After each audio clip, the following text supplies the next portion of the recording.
Vamos en la copia que tenemos de las Sagradas Escrituras a la carta del apóstol Pablo a la iglesia en Filipos, en su capítulo 1, versículo 21, como lo leímos ahora en la introducción.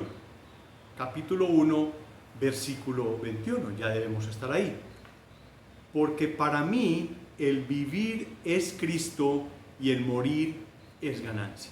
Señor, te pedimos que bendigas tu palabra enormemente el día de hoy. Necesitamos consuelo, necesitamos fortaleza por tanta situación el día de hoy. Y que esto sea un oasis, tu palabra, para nosotros. Bueno, quizás estamos al frente de parte del testimonio de Pablo, porque miren que Pablo arranca para mí, para él, para Pablo personalmente, el vivir es Cristo. Es algo testimonial, es algo de él. Para mí, cuando nosotros, alguna persona nos ha preguntado nuestro testimonio, nosotros arrancábamos o decíamos, para mí mi vida era esto o aquello. Para mí mi vida era el trabajo, para mí mi vida era la familia, para mí mi vida era solo mis hijos, era solo mi esposo, mi esposa, eran las mujeres, era la pornografía, eran las drogas, el alcohol, quizás la inmoralidad sexual. Hay gente cuya vida era el juego, no veían la hora de levantarse para ir a jugar, a meterse en estos sitios de juego donde derrochaban el dinero y sus capitales. Para otras personas era el deporte, para otras personas era la fama, arrancaban así su testimonio. Había un estándar distinto para estas personas. Hace muy poco escuché una entrevista que le hicieron a Diego Armando Maradona y en la entrevista este periodista le tenía una sorpresa. Le sacó la copa que ellos habían ganado, que él había ganado cuando él estaba jugando en la selección de Argentina. Él se emocionó de una manera impresionante. Quizás la cámara hizo un plano cerrado sobre su cara porque quizás estaba con los ojos llorosos. Y él dijo que para un jugador de fútbol, para un jugador profesional, su vida era esto. Y tenía la copa en la mano. Era el máximo, era llegar a ser campeón del mundo, que su equipo, su país fuera campeón del mundo. Me llamó mucho la atención estudiando, me recordé inmediatamente esta entrevista que yo escuché cuando preparando este mensaje y es así. El mundo tiene una cantidad de ídolos, una cantidad de cosas inmateriales a las cuales les ha dado toda preponderancia. Su mente no solamente circula alrededor de eso, el dinero es uno de ellos. Quizás el más grande de todos, porque el Señor ha dicho que o sigues a Mamón o sigues a Dios. Raíz de todos los males es amor al dinero. Entonces el dinero es aquellos ídolos, aquel enfoque de esos testimonios que la gente ha dado antes de conocer al Señor. Así que hoy vamos a ver parte de ese testimonio de Pablo. ¿Por qué para él era eso? ¿Quién era Pablo antes? ¿Quién era Pablo en el momento que estaba escribiendo esta carta? ¿Y qué fue después en Pablo?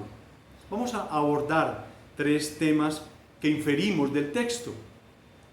Y vamos a tener mucha forma de entregar algo como es las aplicaciones. Vamos a ver aplicaciones durante todo el texto para que estemos atentos a lo que el Espíritu Santo quiere decir a nuestras vidas. Vamos a abordar en 3 temas. Primer tema, hay un pasado en el testimonio de Pablo. Hay un pasado en el testimonio de Pablo. Segundo, hay un presente en el testimonio de Pablo. Y tercero, obviamente, hay un futuro en el testimonio de Pablo. Esto es igual en el caso de nosotros. Nosotros también tuvimos una copa del mundo cogida en nuestras manos. Para nosotros eso era la vida. Quizás la universidad, quizás graduarme, tener una especialización, una maestría, era lo máximo para nosotros. Hay un pasado en el testimonio de Pablo. Vamos a ver parte de la historia de Pablo. Miren, muchas de las personas que son nuevas en el Evangelio quizás no han conocido la historia de lo que era Saulo de Tarso, la persona, el personaje que él era. Él nació con el nombre de Saulo. Nació en Tarso de Cilicia alrededor del año 5 o 10 después de Cristo. en una provincia en la esquina sureste de la moderna Tarsus, en Turquía. Era una ciudad muy avanzada. Él era del linaje de Benjamín, tenía alcurnia y de ascendencia hebrea, como habla Filipenses 3:5, ya después lo veremos. Sus padres eran fariseos, completamente fariseos, y eran nacionalistas judíos fervientes, y se adhirieron estrictamente a la ley de Moisés, que intentaba de alguna manera proteger esa contaminación que había en el mundo en esa época, y era la contaminación de los gentiles. Ellos se apartaban de los gentiles. Cualquier cosa que viniera del tema griego para ellos era algo más o menos despreciado. Sin embargo, Saulo era una persona que hablaba griego y latín aceptablemente. Era una persona muy inteligente.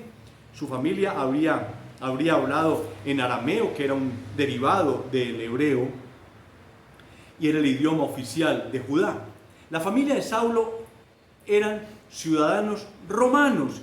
Miren, eran ciudadanos de Roma, del imperio. Eran considerados, a pesar de que su origen étnico no era de Roma, ellos eran considerados ciudadanos romanos, pero veían a Jerusalén como una ciudad verdaderamente sagrada y santa, como lo vemos en Hechos 22.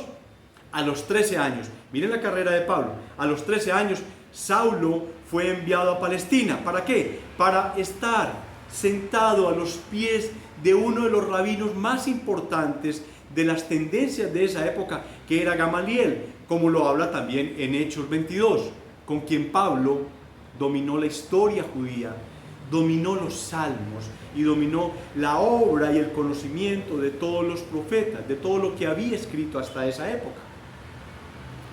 Saulo era un estudioso de leyes. Hay comentaristas que hablan que él ya era un graduado como jurista, como abogado, y todos los indicios apuntaban que en su trabajo, en su recorrido que estaba haciendo, en algún momento se convertiría en ese como miembro cerrado de ese Sanedrín, de ese tribunal supremo judío, compuesto por 71 hombres que gobernaban no solamente la vida de las personas, sino la religión judía.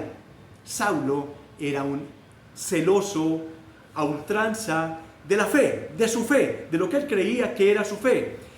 Este es el celo que llevó a Saulo por el camino de ese extremismo religioso que él mostró en sus primeros años trabajando para los romanos. En Hechos 5:27 hasta el 42 más o menos, Pedro hizo su defensa del Evangelio y de Jesús delante del Sanedrín. Es muy factible que Saulo hubiera estado escuchando ahí, que él hubiera estado escuchando.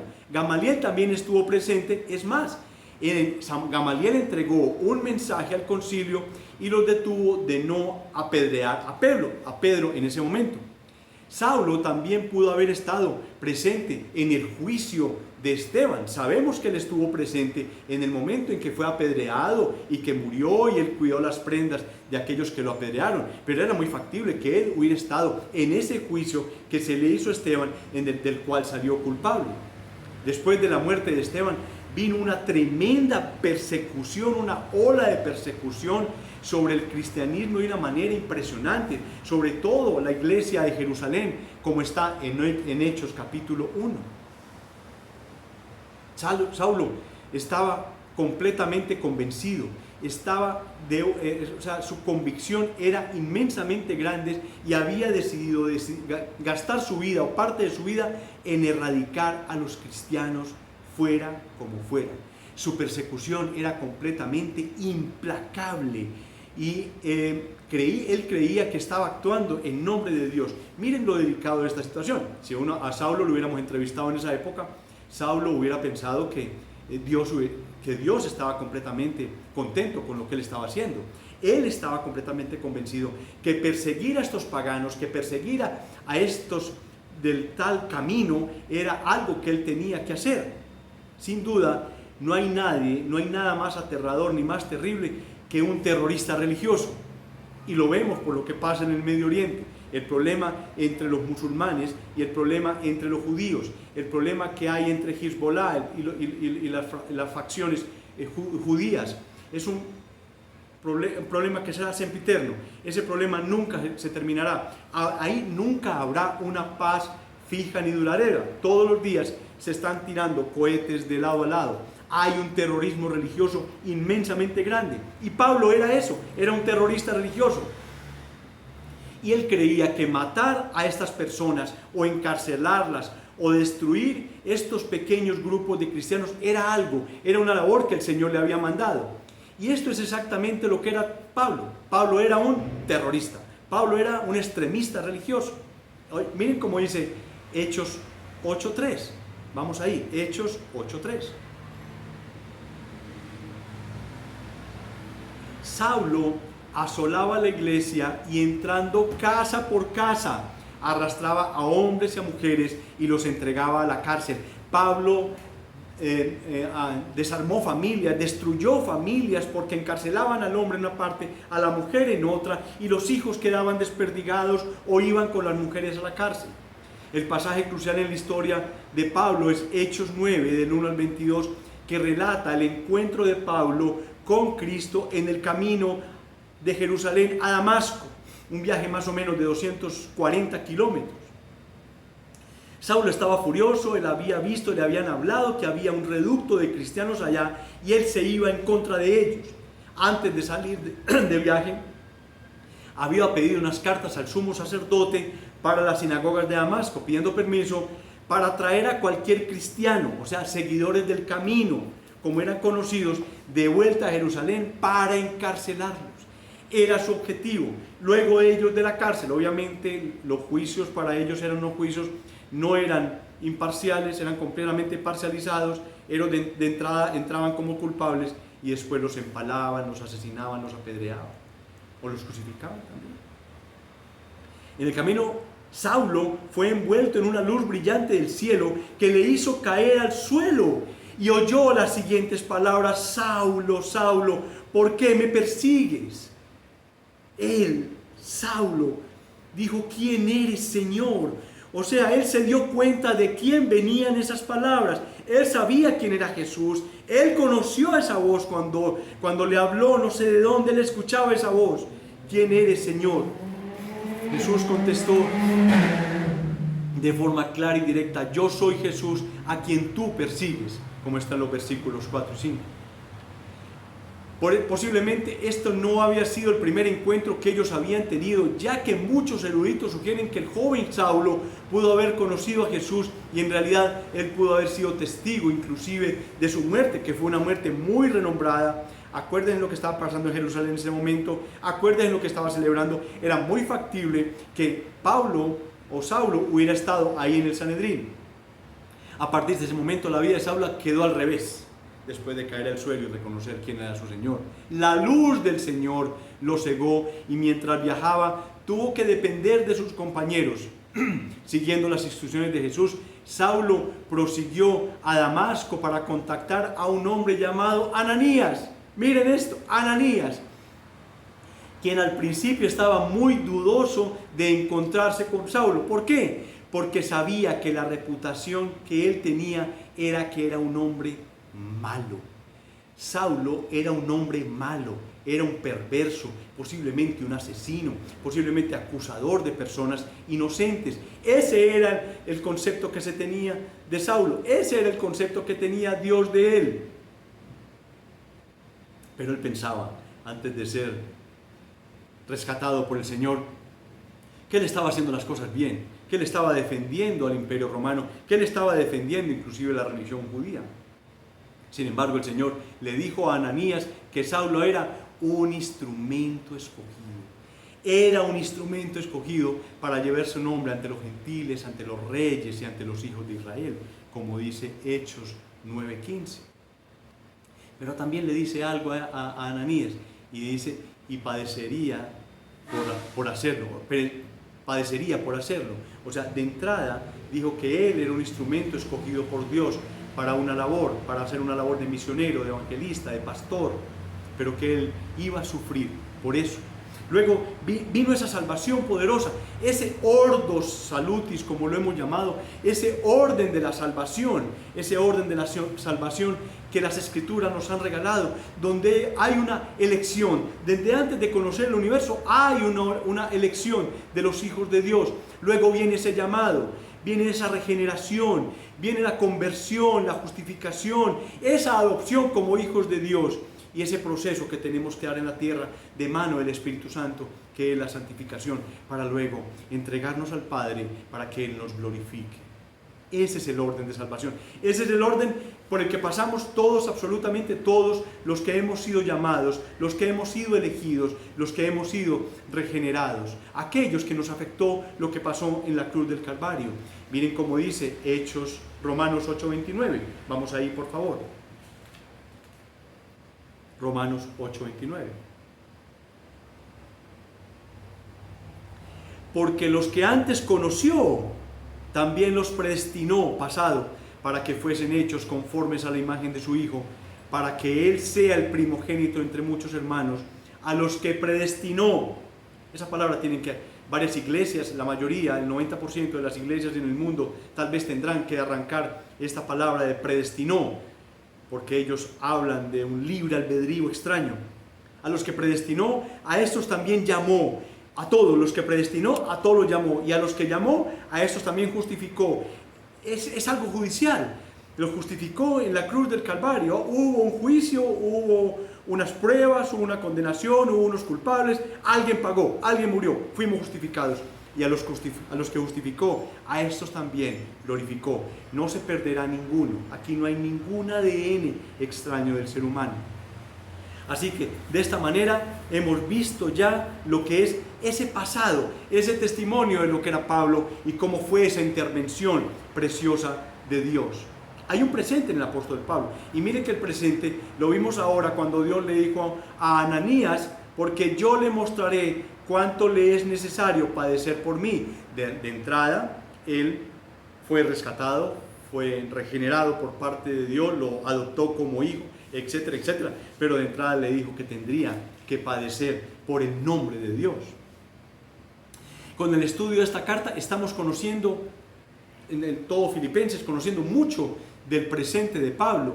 Pero quiero que traslademos varias ideas al día de hoy, a nuestro presente. Vamos a dedicar mucho tiempo conociendo qué fue lo que dijo Pablo, el día a día de Pablo, escribiendo esta carta y que envió a sus amigos allá en Filipos. Y claro, su mensaje importante.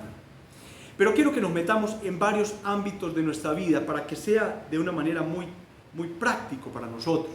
Lo primero que voy a mencionar, lo cual Pablo ahí no lo dijo literalmente, porque cuando él dice, porque para mí el vivir, ¿qué es el vivir? El vivir tiene que ver algo con relación en nuestra vida, a nuestro hogar.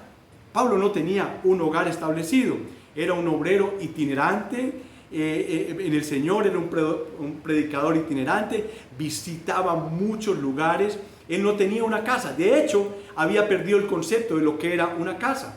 En donde llegaba, a todo territorio donde llegaba, él nunca preguntaba cómo es el hotel, cómo es el mesón, sino que era cómo era la cárcel, porque usualmente cuando empezaba a predicar a Cristo siempre iba a una cárcel. Pero es su mensaje para hoy el que es pertinente. ¿Cómo a nosotros escuchar esto? Porque para mí el vivir es Cristo. Eso suena muy lindo, pero ¿qué es vivir en Cristo? Entonces vamos a hablar del hogar para la iglesia hoy. Para mí el vivir es Cristo. Y le vamos a completar lo siguiente: mi casa es para Cristo, mi hogar es para Cristo. Para mí el vivir es Cristo. Tiene que ver exactamente con mi hogar. Mi hogar no es para cosas sucias, mi hogar no es para cosas pecaminosas. Nuestra casa, nuestro hogar no es para avaricia, no es para que gratifique la lujuria de desear diferentes cosas y posesiones y cosas materiales. Es para Cristo mi casa. Ese tiene que ser el mensaje. Nosotros tenemos que entender, cuando Pablo habla de esa manera, hoy, el día de hoy, es porque nuestra casa es para Cristo, es para Él, no es para argumentos y peleas que tan solo exhiben el orgullo y las cosas egoístas que tenemos dentro de nuestro corazón. No, es para Cristo mi casa.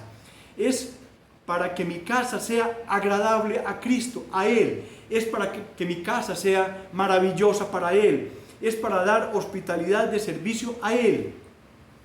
Y créanme, el Señor capacita para eso. El Señor permite hacerlo. Es para poner, por ejemplo, a nuestros hijos, los niños, cuando los creamos en una familia que tiene esas bases cristianas, se van a levantar muy diferente. Es para poder impartir placer y bendición espiritual los unos a los otros. A nosotros nos tocó conocer al Señor ya en una edad no muy avanzada, quizá a la mitad de nuestras vidas, conocerlo a Él. Pero ¿cómo sería si nuestras familias hubiesen sido cristianas? Quizás conocer al Señor desde las mismas bancas de la iglesia, haber nacido en las bancas de una iglesia. Pero lo que sí tenemos que decir hoy como iglesia es que nuestro hogar es para Cristo. El vivir, para mí vivir es Cristo, es que mi hogar sea para Cristo. Y mi pregunta ¿es tu matrimonio para Cristo? ¿Tu matrimonio honra a Cristo? Acuérdate que al decir que para mí el vivir es Cristo, estás incluyendo también tu matrimonio, estás incluyendo tu hogar. Pero también un punto bien importante para eso es mi lugar de trabajo. Tal vez sea el único creyente en mi lugar de trabajo, y eso se da muchísimas veces. Trabajamos 25 personas, 30 personas y hay un cristiano. O posiblemente máximo encontramos 2 cristianos. Mis circunstancias pueden ser difíciles, diferentes, pero yo miro alrededor y debo orar. Y entonces el Señor en su tiempo me dará esas pequeñas oportunidades para poder orar por alguna de esas personas o para poder compartirle el Evangelio. Pero una cosa que sí tiene que ser clara es que voy a vivir, esté en el hogar, esté en el trabajo, voy a vivir para no desacreditar el testimonio de nuestro amado Salvador. El testimonio es muy grande, es demasiado grande. Eso es la vida para mí en mi lugar de trabajo. Es no desacreditar el testimonio de Cristo. Es para mí eso, por la ayuda de Dios en un lugar para demostrar el trabajo, el lugar de trabajo, por la ayuda de Dios en un lugar para demostrar el carácter de Cristo. Se te tiene que notar, algo tienes que decir, tienes que comportarte de alguna manera para que la gente vea que tú eres cristiano. Tiene que haber amabilidad, cortesía, paciencia, piedad, y mi lugar de trabajo que sea para Él. Y puede ser muy duro, sí, yo sé que puede ser muy duro, pero eso es lo que significa, porque para mí el vivir es Cristo. Ahora, otra de las circunstancias son mis posesiones. Que mis posesiones sean para Él. No voy a tener nada. Tengo que decir que no debo tener nada que Él no apruebe. Queremos tener muchas cosas y usar muchas cosas, pero de verdad que las cosas que tengamos nos ayuden en nuestro caminar espiritual y en nuestro servicio. Me debo preguntar delante del Señor en oración, miren, ¿es adecuado lo que tengo? ¿Es apropiado? ¿Es correcto? ¿O tan solo es para mí, para mi gusto, pero también será para Él? Porque esa frase, para mí el vivir es Cristo, incluye también lo que yo tengo, lo que yo compro, lo que yo poseo. Y decimos, Él es todo para mí, Él es mi base, es mi fundamento. Él me ayuda a estar firme, a fortalecer mi fe. Miren cómo dice el capítulo 3 de esta misma carta, que vamos a estar por varios versículos. Y en el versículo 9 dice así, y ser hallado en Él, no teniendo mi propia justicia que es por la ley, sino la que es por la fe de Cristo, la justicia que es de Dios por la fe. Cristo es nuestra justicia, Él es nuestro soporte, Él es el que llevó mi pecado y pagó por Él, Él es el que intercede por mí, Él es el que me representa ante el trono de Dios allá en lo alto. Él es el completo fundamento de mi fortaleza. Él es mi fortaleza. Y claro, tenemos que llegar a ese versículo del capítulo 4, versículo 13, que dice, todo lo puedo en Cristo que me fortalece. Hace parte de esta preciosa y gozosa carta. Todo lo puedo en Cristo que me fortalece. Se complementan. De verdad, no escuches los susurros del enemigo de tu alma. Cristo puede ayudarte. Porque para mí el vivir es Cristo, Él es mi fortaleza, bajo cualquier provocación, bajo cualquier necesidad. Él definitivamente es mi fortaleza cuando yo digo, porque para mí el vivir es Cristo, y tiene que ver también con la fortaleza que yo tengo y que recibo por parte del Señor. Pero hay un punto muy importante, pero eso también incluye el sufrir por Él.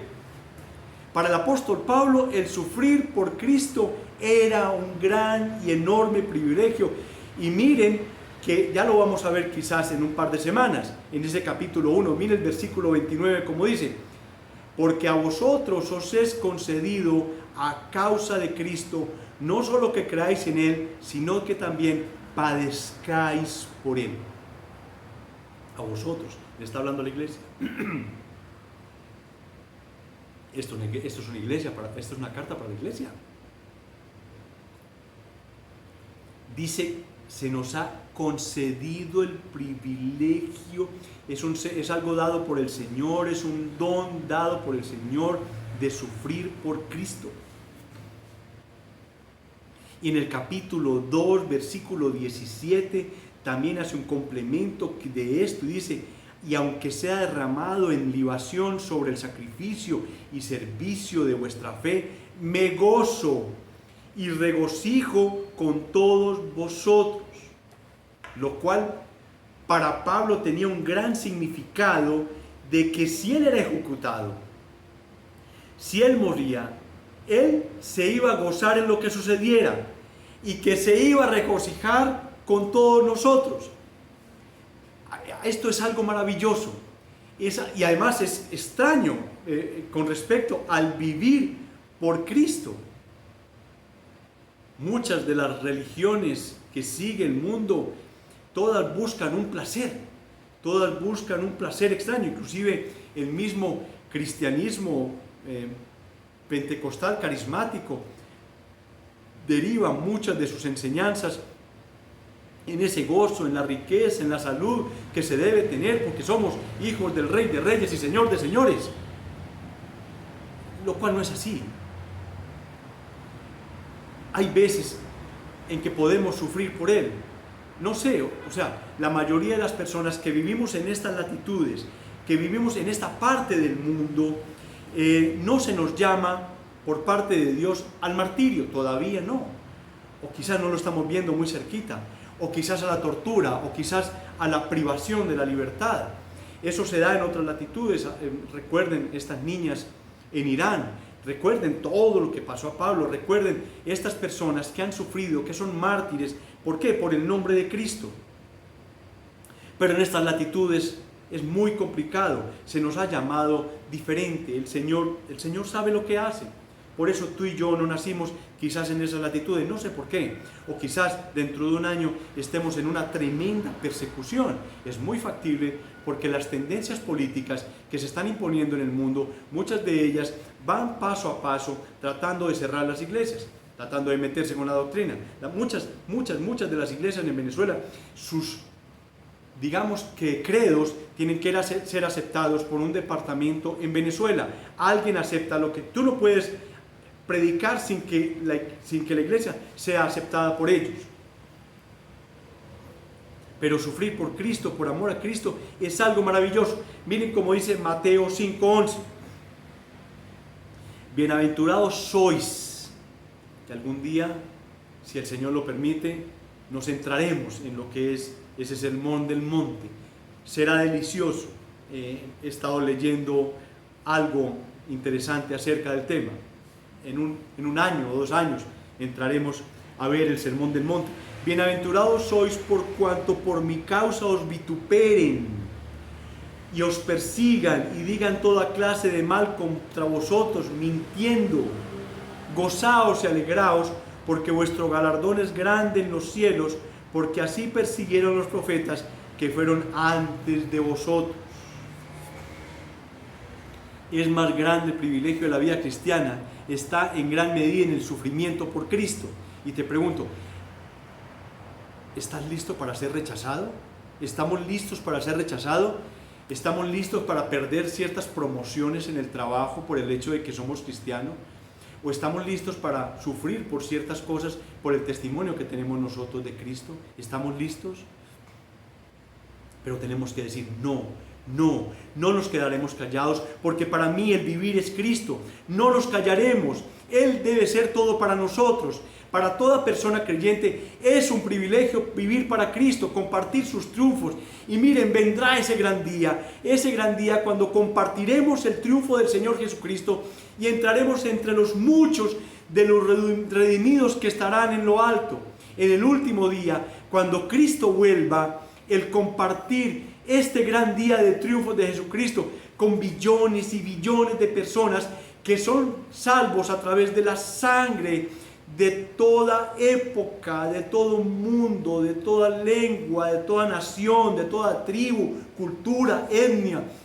Todos somos, queridos hermanos, y que sea nuestro grito de batalla y de triunfo, porque para mí el vivir es Cristo y el morir es ganancia. Ese debe ser nuestro presente, ese debe ser nuestro presente. Ahora veamos un futuro en el testimonio de Pablo. Hay un futuro en el testimonio de Pablo, porque miren que al final dice, y morir, y el morir es ganancia.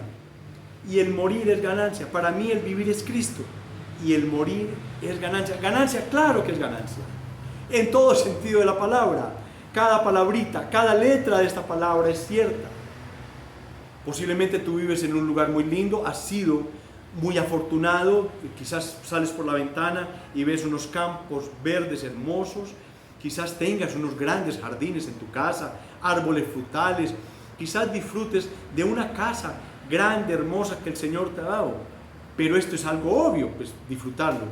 Una cosa es cierta, que si eres del Señor Jesucristo y vas a Él y cambias ese ambiente que te acaba de hablar por el ambiente nuevo, será de gran gozo, no querrás devolverte. Ese nuevo ambiente será infinitamente mejor que cualquier cosa que tú hayas visto, que cualquier cosa que tú te hayas imaginado aquí en la tierra. Es más, será puro, será santo, será lleno de felicidad y maravilla. Es ese morir, el ir a Cristo, el ir a Él, a los lugares que Él tiene separados para nosotros, será siempre una ganancia, siempre será una ganancia. Será un sitio de amabilidad, será un sitio de amor, será un sitio donde ya no hay ninguna contaminación, donde no haya pecado. Y tendremos cambiaremos de esta antigua iglesia que hemos tenido, tendremos una nueva. Amamos nuestra iglesia, estamos felices con ella y créanme que cuando estamos en la iglesia es nuestra familia, nuestros hermanos con los que podemos hablar y poder discutir estos temas doctrinales porque creemos en lo mismo. Disfrutamos cuando leemos un versículo que trae esperanza, fortaleza a nuestras vidas. Pero créanme que esa iglesia que tendremos allá será extraordinariamente mejor, más grande. Al morir seremos apartados de nuestra familia espiritual. Sí, debe ser muy duro. Pero le damos gracias a Dios de que tenemos aquí en la tierra una familia espiritual. Es un don, es un regalo grande de Dios. Pero créanme, todo es ganancia cuando estemos del otro lado del sol. Porque encontraremos, ¿sabe qué encontraremos? Encontraremos los patriarcas. Si aquí teníamos una familia que con seguridad luego nos encontraremos con ellos, pero allá encontraremos a Abraham, encontraremos a Isaac, conoceremos a Jacob y hablaremos con ellos por muchos años. Ellos no están ensalzados como grandes patriarcas y tendremos que hacerle alguna reverencia. No, seremos iguales, nuestro amor no será más grande el uno por el otro, no. Y hablaremos con ellos y créanme, también nos encontraremos con esos que están en Hebreos 11, que son los héroes de la fe, aquellos grandes hombres que dieron su vida, que fueron reconocidos como esos grandes héroes de la fe, como aquellos que nos muestran a nosotros el camino. Y sabe, también encontraremos a los reformadores de la iglesia, aquellos que en el siglo XVI ellos trajeron esa doctrina, desempolvaron la doctrina paulina, desempolvaron la doctrina bíblica y la trajeron a nuestras iglesias. Nos encontraremos con ellos. Tanto hablamos de Calvino, nos encontraremos con Calvino, lo conoceremos y compartiremos la eternidad con ellos, hablaremos con ellos. Todo eso es ganancia. Cualquier cosa que pienses, inclusive los mismos signos, uno disfruta mucho con los signos. Eso nos levanta el corazón y glorificamos a Cristo, es cierto. Pero los himnos del cielo serán toda una ganancia, incluso serán mejores, incluso más ricos. Los coros serán inmensamente deliciosos y se alabará la gloria y el poder del Dios que tenemos. Y el cuerpo antiguo nos gozaremos en dejarlo.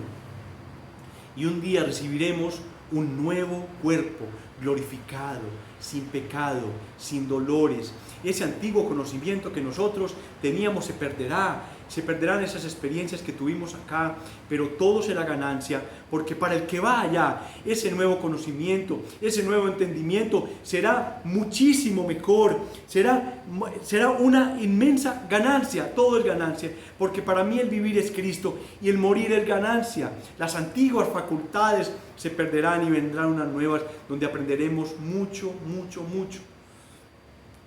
Oh, ¿cómo será cuando lleguemos allá? Cuando le veamos, queridos hermanos, ¿cómo será ese momento que será imborrable en nuestras memorias cuando nos encontremos delante del Señor?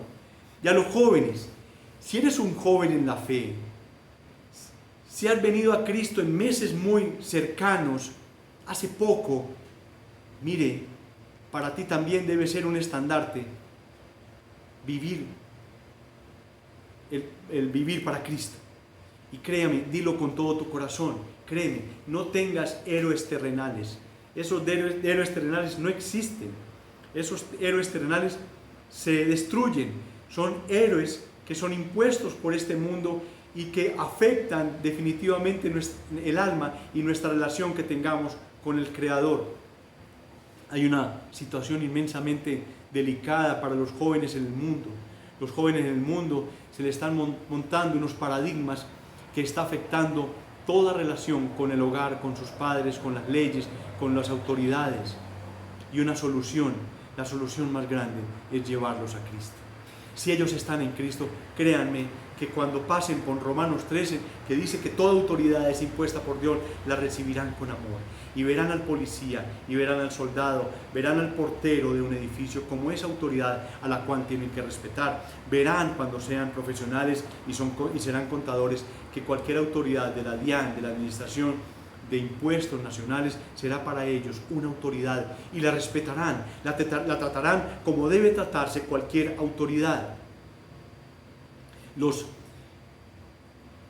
Todo esto que tiene que ver con esas tendencias ahora de lenguas y bautismos en el Espíritu, nada tiene que ver con la relación en Cristo, porque si nosotros nos centramos en que el vivir es Cristo, el morir es ganancia, todas esas cosas no serán suficientes, nunca alcanzarán para llenar nuestra vida.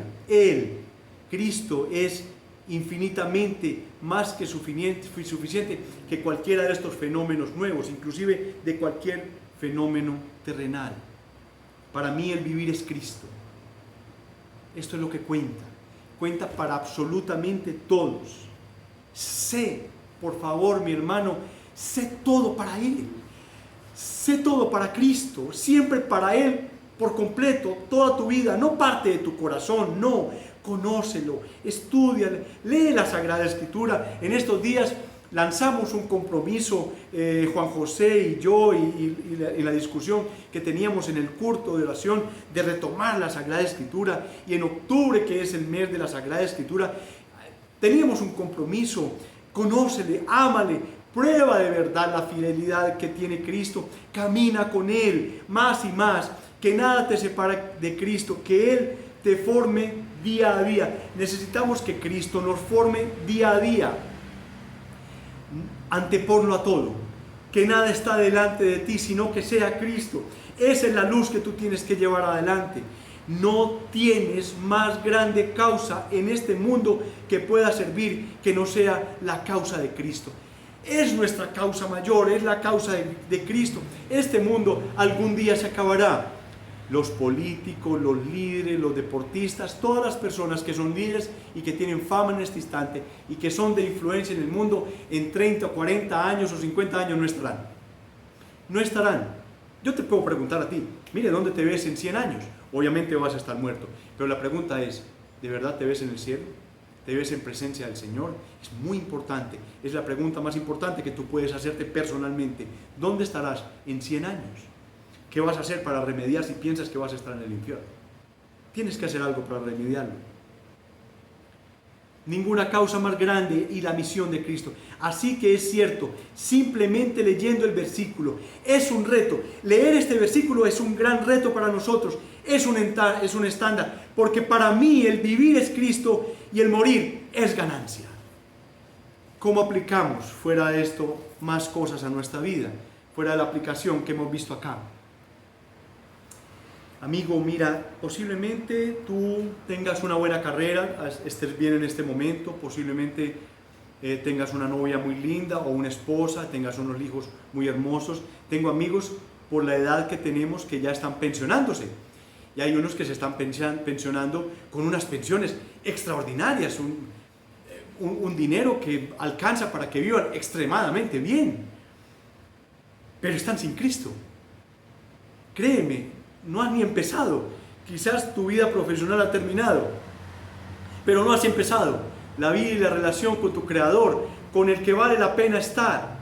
Allá no te van a decir, oh, que entre el ingeniero tal, que construyó tal cosa. Que entre el contador experto, que hizo las normas internacionales de auditoría, venga, aquí lo vamos a premiar. No. Tu carrera acá es un regalo de Dios para que tú pudieras subsistir. No es más que eso, no es más que eso.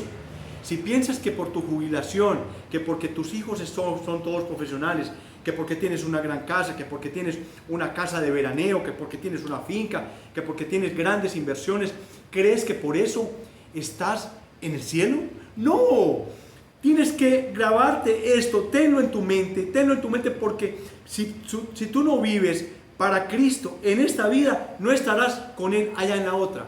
No estarás y morirás.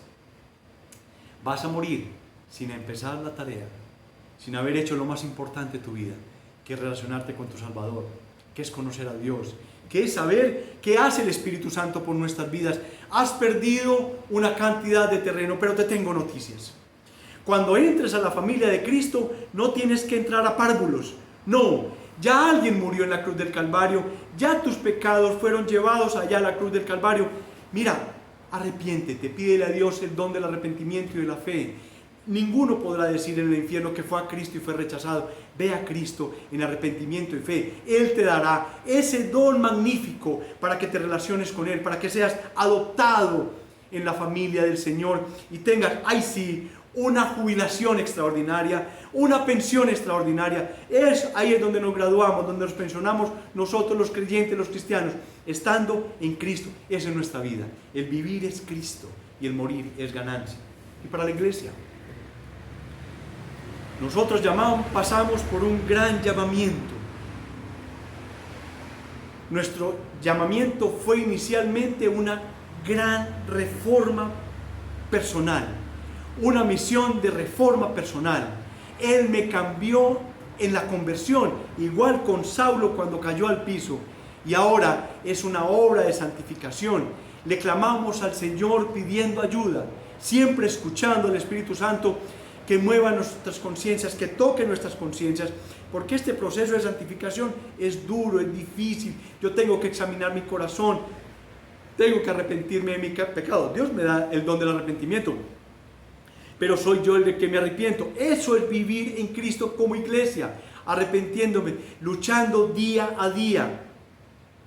Hay muchas cosas por las cuales tenemos que arrepentirnos, cosas que nosotros tenemos que vencer, pero no estamos solos. Tenemos al Espíritu Santo. Él nos ayuda con la drogadicción, con la mentira, con la pornografía, con la inmoralidad, con la pereza, con tantos aquellos pecados y ataques que tenemos día a día. Entonces soy llamado a una reforma personal, a mayor integridad, a mayor humildad, a falta de egoísmo, etc. Eso es vivir. El vivir es Cristo, eso es. Hermanos, esto es lo que es para mí Cristo. Se nos está llamando también a la iglesia a una reforma a la sociedad. Entendamos eso. no como algunos sugieren, involucrándonos en cosas políticas para cambiar la sociedad. Eso no cambiará la sociedad, sino testificando tanto como podamos a las generaciones que van creciendo. ¿Cuál es el punto de una sociedad mejorada que no tiene a Cristo? En una sociedad que no tenga a Cristo no mejorará jamás. Tenemos una sociedad tan moralmente y espiritualmente perdida. El gobierno inclusive legaliza cosas que son completamente pecaminosas e indignas delante de Dios. Y alientan a los jóvenes a seguir en ese camino, como lo hablamos ahora. Queridos hermanos, ¿cuál es el bien de la reforma social si no hay una reforma espiritual? Necesitamos esa reforma espiritual, necesitamos almas ganadas, no están siendo ganadas. Dejen que lo social lo reconstruya el gobierno y hagamos lo que nosotros tenemos que hacer. Sí, nuestra tarea, la iglesia tiene que ver con la eternidad, tiene que ver con el cielo, tiene que ver con la salvación, con predicar el sermón de Jesucristo, el perdón a través de Jesucristo. Entonces, se nos llama a reformar la sociedad, pero créanme, es a través del testimonio cristiano, de que nos vean comportándonos de una manera diferente, demostrando el carácter de esa conversión que nos ha dado a nosotros Jesucristo, esa conversión y ese testimonio cristiano. Créanme, y también se nos llama a la reforma de la iglesia. Constantemente nosotros estamos reformándonos como iglesia, siempre reformándonos. ¿Por qué? Porque tenemos que nosotros ir y siempre enderezándonos a conformarnos en la Sagrada Escritura. Es una gran causa. No solamente reformándonos nosotros, sino que la iglesia no pierda los estándares que tiene la Sagrada Escritura, porque para mí el vivir es Cristo. Y estas cosas cuentan. Y hay mucho que hacer. En esa porción de la Escritura, en este renglón de la Escritura, hay mucho que entender, hay mucho que hacer. Por eso el apóstol lo dijo de esa manera. Y dice él que se comprometió porque para él el vivir es Cristo. Y te pregunto hoy, amigo y hermano, ¿has guardado tus votos para con Dios realmente? Esta reflexión no solamente es para ustedes, también es para mí.